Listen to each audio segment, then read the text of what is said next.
understand that this may not pass your inspection in Portland, Oregon, or in Southern California. I thought I had easily triple or quadruple that. That left me zero time. I had plenty of money, but I had no time to do anything for myself. Some people are gonna be shaking their heads.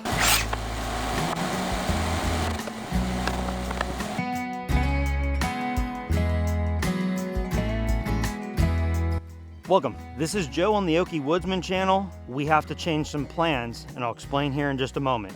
If you've been watching, you have probably seen my wife and I start building onto our shed structures. We're going from 8x16 to 16x16, effectively doubling our storage capacity here on our Oklahoma homestead. Originally, I had mentioned using joist hangers on that side because I was gonna hang 2x6s across here from this end to this end. I have to change that. Let's go take a look and I'll show you why.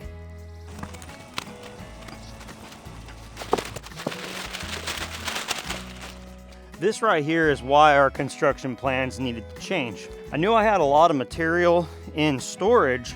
I just thought I had different kinds of materials in storage. So all this entire stack here is long 2x4s. I've got these 2x6s here. I thought I had easily triple or quadruple that. I've got these larger boards here.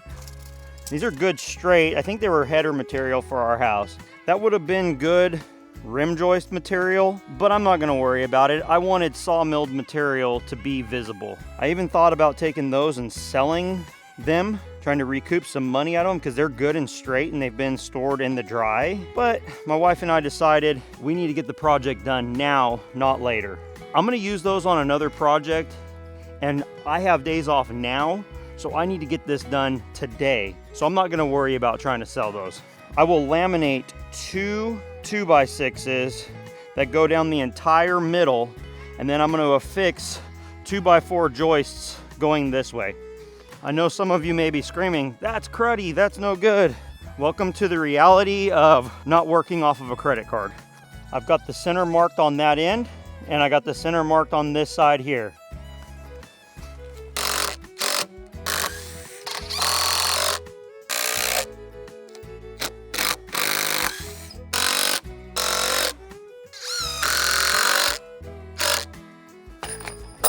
Don't you love that? I'm gonna go longer here, and I'll explain why. I'm not gonna take this thing just straight in because I'm gonna begin to the end grain. But instead, what I'm gonna do is I'm gonna take this at an angle. My hopes is to get through this joist and the old one there as well. Again, this is not a how-to video. This is a how Okie Woodsman does it in Oklahoma here. Do you think that'll work?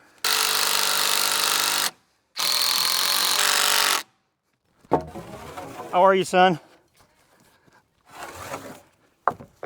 Screw straight up, don't blow out the side. Right here? Yeah, don't blow out the side though, okay? Make sure it's straight. What's that for? So I can set the beams in there and not have to hold them. Yeah, right there. Okay, I'm gonna pull a little bit, okay? Thank you.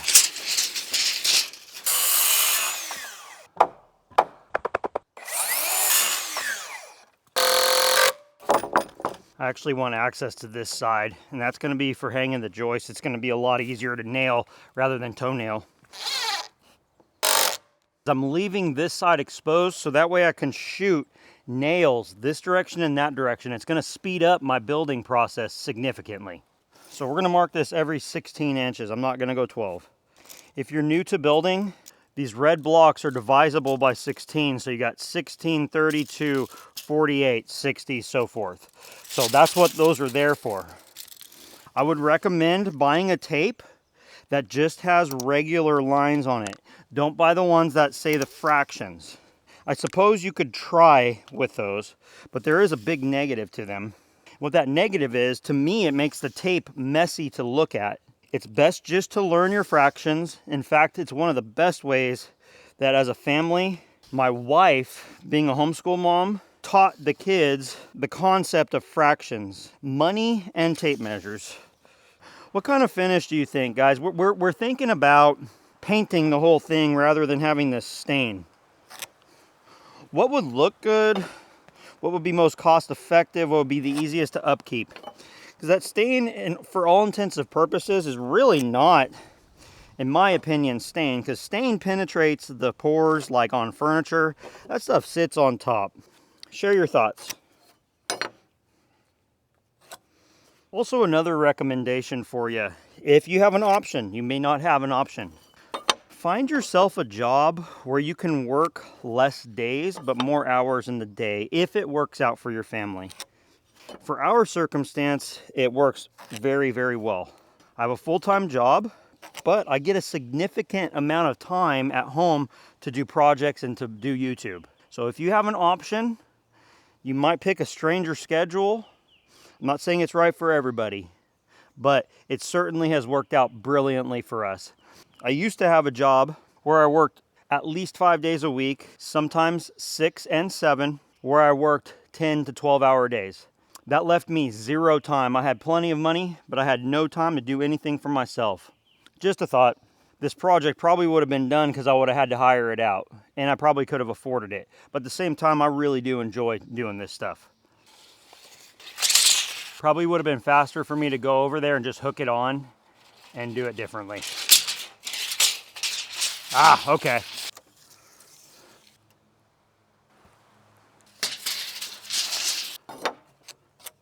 I'm ready to get to cutting. I'm gonna basically use those long 2x4s over there. We're gonna cut sections to fit in here and I'm gonna nail them in. That'll be fairly flexible. I'll probably end up doing something. That might be what happens. I can use the less than optimal boards because these are gonna be cut into 4-foot sections.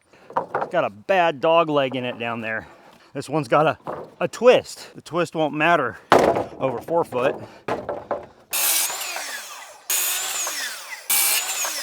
Let's see if we can get 45 1/8. I'm gonna say it's too bad right around here. Beautiful. I'm gonna get another board out of this. Bad, just in case I don't see it. This generator has been sitting a couple days. Go to the start position. We're running low on fuel, but I think it might get me done here.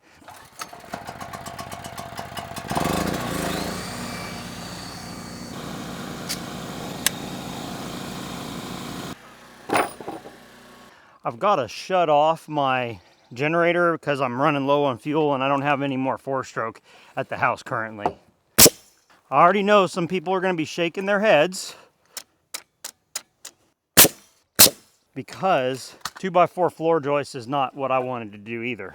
Would you rather have a storage unit and save $75 a month or do it right and go bigger? This Banks nailer would be really nice to have a hook.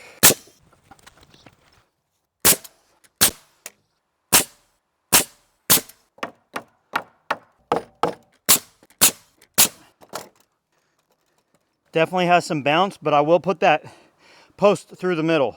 Arborist boots on a construction site. How about that, huh? Ooh, I've got an idea. This is gonna be great.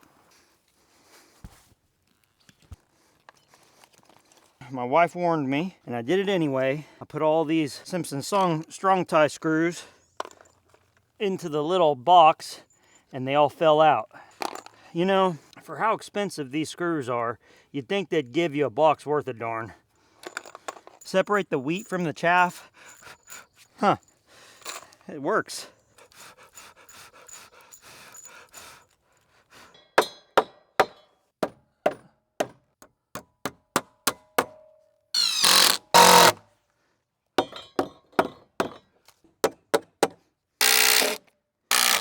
Should not be rickety. Let's see here. Oh, it's strong. Yeah, it's strong now. Because this was bouncing like a trampoline.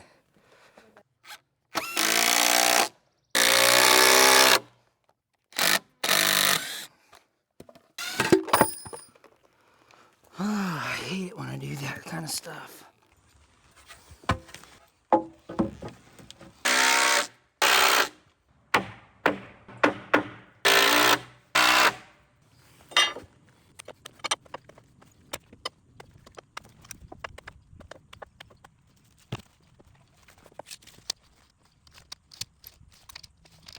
$46 3/8. Good deal.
Well, I'm pretty happy with that. Talk about a budget build. You do have to use a little bit more material when you decide to use something like 2x4s for floor joists, but this is a 4-foot span, 16 inches on center. Again, this is a storage shed. Be truthful, this may not be to code for a home build. I would not put a second story on a house built this way. You'll notice when you have a sheet goods over this, the seam is going to be right here. That edge is going to overlap a full 1.5 inches. In my opinion, now I'm not an engineer or an architect. I don't even know who does this stuff, to be honest with you. But in my opinion, this whole area is going to be strong enough for what this is, and that is a storage shed. There's not going to be sheetrock in here. There's not going to be anything like that. I just kind of laminated these beams here in the middle, just nailed them together, no glue. Here's my joints. This is sitting right here on the 6x6 that I milled at Brock's at Rock Hill Farms.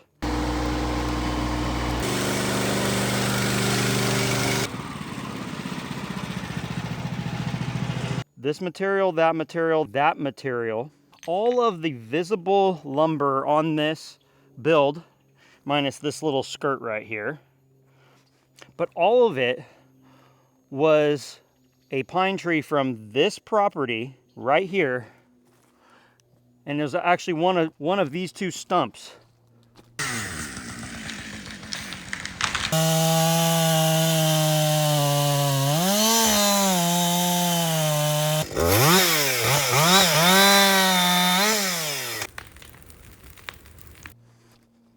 Right here, there's a stump here, and there's a stump under here. Those two trees were used when I milled lumber over at Brock's. I'll post a link to that video. Is this thing pristine? Is it perfect? No. Is it gonna fall down? I don't think so. Are those footers sufficient? Are those bases sufficient for a home? I wouldn't do that. Are they sufficient for this? I would say yes. I understand that this may not pass your inspection in Portland, Oregon, or in Southern California, But out here in the rural of Oklahoma, I have the freedom, thank God, to make something like this for my family. So far, not counting the material that I purchased on my home, okay, but so far my output this month has been $150. That's for the sonotube, the brackets, and the concrete. All the rest of it is leftovers that I've had from other projects, like my deck or my home. And so that is fantastic. My wife was not able to be here with me on this one because she is a homeschool mom. I've already taken 2 days of her time. My kids were able to stay on task, no problem at all, but there's little things that she needs to take care of. I really appreciate my wife helping me out on this. I would not be this far. We're supposed to be having quite a bit of rain tomorrow, and then I go back to work for a little while. I'm really happy that this has no bounce. Right here, this had bounce when I first assembled it. You know what? I've got, oh, all these need to get nailed. Oh, no, I nailed those from the inside. That's why you don't see any toenails on this side. They were shot through this way. That's why I waited to laminate that beam. I really appreciate y'all being here for this. If someone's not exactly into firewood splitting or chainsaws and you think that they might enjoy this video, please share it. But this right here, I think, has an application for many people, especially if you're in the rural somewhere trying to do a homestead of some sort. Get out there and build. Brooke and Dave Whipple. Brooke and Dave Whipple, they have their two, Girl in the Woods, and I forgot his channel, but they really encouraged us. I had never built anything ever, really. I had done remodels and stuff like that. But he said, one time I watched a video years ago, and he said, you know, just go out and try it. They had built numerous cabins. He was a concrete man by trade. And he said, it's not that hard. Just go do it. And you know what? Again, is this thing perfect? Absolutely not. This is going to save my family $75 a month. And not to mention that rent for the storage unit may actually go up like everything else. So I'm just thrilled with this. Not to mention all of our belongings are now going to be on this property. I'm going to get it organized real nice. My wife is going to get it organized real nicely. We're going to utilize bins. My cats are going to have access to this space. They keep the mice away, which is awesome. I'm going to be able to get, I'm just going to be able to load this up. This is now a 16 by 16 structure. That's awesome. I'm so excited to have a 16 by 16 structure here. And when you're on ground that is not flat, what a great way of doing it. This is the Okie Woodsman. Thank you for watching my wife and I build this. We're going to continue, and hopefully I'll get some more help from her as I build these walls. We're going to stand up traditional walls here, and that's going to be exciting. Thank you for watching. I will see you on the next one, and be safe out there.